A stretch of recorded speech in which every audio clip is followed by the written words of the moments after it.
जाइबू का तू गोरा में से हट जाइबू का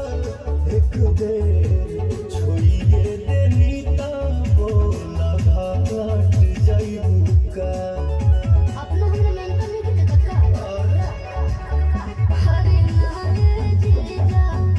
अभी हो बता बानी जी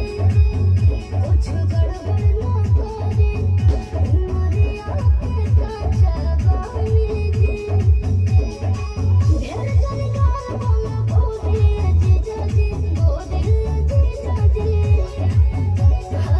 गोदी में लेके जान खो दिया जीजा जी गोदी में लेके जान खो दिया जीजा जी गोदी में लेके जान खो दिया जीजा जी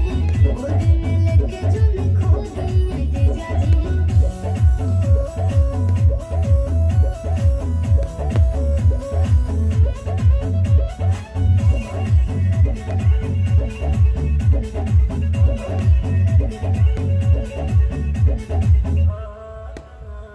खुश करना